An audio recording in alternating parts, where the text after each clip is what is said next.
Anand and his friends had come for a party in a restaurant. A group of girls also had gathered there and were about to give their feedback to the restaurant. Anand and his friends also come near the counter. After finishing their feedback formality, a girl from the group looks at Anand, smiles at him, and presses the feedback button, implying that she has done it on his behalf. Taken by surprise, Anand smiles back and leaves. It was a formal engagement function, and many people were still expected to join them for the function. A few people from their first circle relations were already with them. His mother and both the sisters were busy in making the house more spacious, and the last-minute cleaning was on.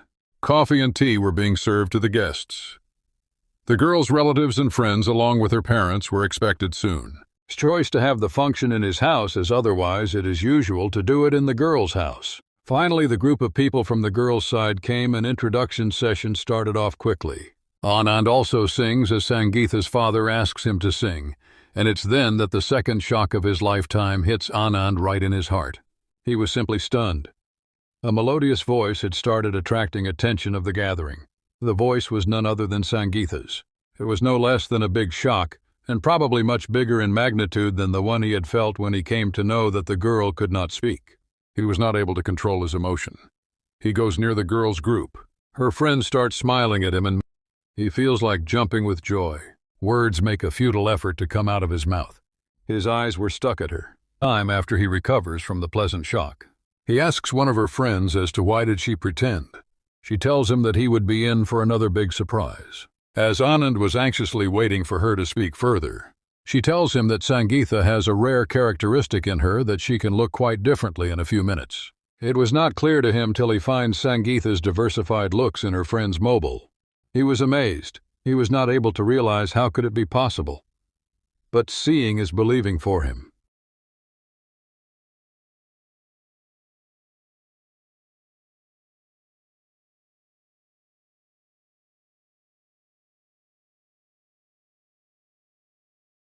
It was park as usual for Anand and Sangeetha.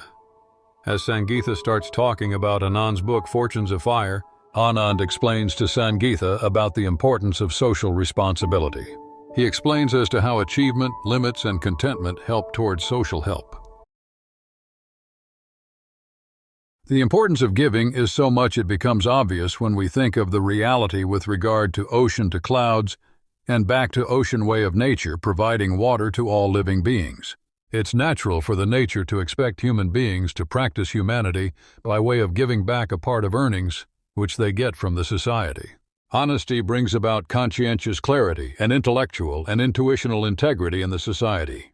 It certainly is the duty of the affordable others to help poor people bridge their financial gaps. This is a necessity because what those poor people do every day as a part of their duty is service with compulsions. The sacrificial fire of social responsibility in these great hearts, philanthropists, has lit many homes with education and health care. This fire has cooked food for millions of people. A large potential help of the weaker sections of the society in taking the world forward would be unavailable for the task. As they are in large numbers, they can be the prime movers in taking the world forward. Affordability creates possibilities, and one just needs to be socially responsible to the extent that he or she can afford. There are still millions starving without food and shivering without shelter. It is a matter of shame on well-to-do families that make vulgar display of their wealth in place of tears for these poverty-stricken people. It is a matter of deep concern that these affordable others are not able to sense the hurt feelings of the poor masses. There is an urgent need to identify the unaffordable sections of the society. There is this definite need to utilize the high-tech advancements to do this gigantic task of identifying this large mass of people who don't even know what they can get from the society of which they are also a part. This level of irony of ignorance beats all the paradoxical levels of knowledge that exist on the other side of the society. It is quite common to see a lot of food going into dust bins as waste.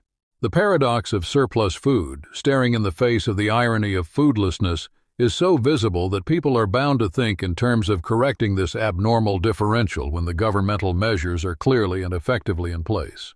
It is important to follow and nurture imagination to the extent we need to promote ourselves to our future.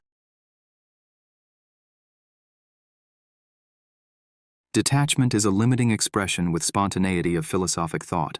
The beauty of detachment lies in the limits it produces. It is in perfect contrasting comparison with attachment, which produces the desires to have more and more of what we already possess.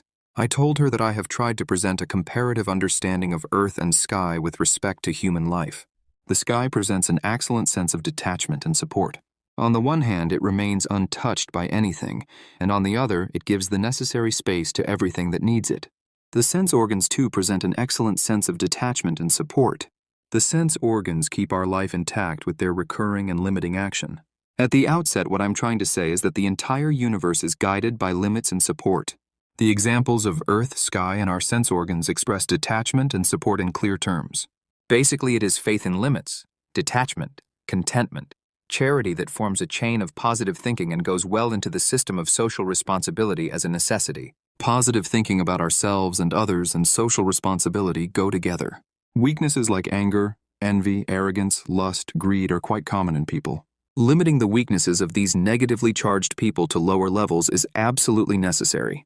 At higher levels, these characteristics can take a person to dangerous situations. Imagine a socially responsible person taking the initiative to help a negatively charged person get out of these negatives. It is like helping somebody start a new life. One of the important factors of motivation for being helpful to others comes from the principle of limits and detachment, which help to form limits based on necessities. By way of sticking to these limits in life, one can make sure to have some surplus in earnings which can be dedicated for social help. So this in turn minimizes our desires in life and paves the way for us to be away from many hassles of life and achieve peace for ourselves. Goodness surely brings back goodness. Talking about goodness. It is not just to be good in one thing like detachment or positive thinking or truthfulness or honesty or purity or sincerity or knowledge. It is a combination of all of these and much more. Each one of these is positive to our personality. It helps us in being responsible by way of being harmless and being societally helpful. It helps us lead a trouble-free, peaceful as well as a fruitful life.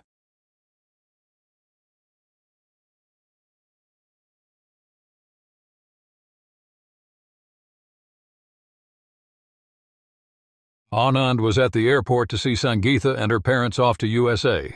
Sangeetha's father had been transferred to California on a promotion. Announcements were in place for boarding, and the flight was ready to take 9FF.